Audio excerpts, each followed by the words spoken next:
Hello guys, Tesla చివరికి ఇండియాకి రాబోతుంది. ఇది ఇండియన్ ఆటోమొబైల్ పరిశ్రమపై ఎలా ప్రభావితం చేస్తుంది అండ్ టెస్లా సక్సెస్ అవుతుందా ఈ వీడియోలో తెలుసుకుందాం.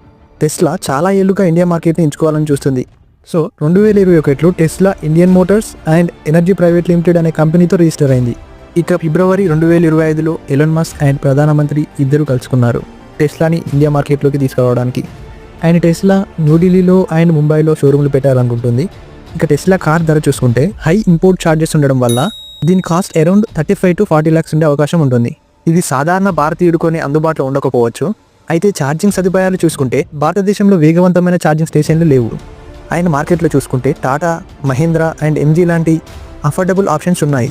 కానీ టెస్లా ప్రూవ్ చేసుకోవాలి ఈ ప్రీమియం ప్రైస్కి వర్తా కాదా అని.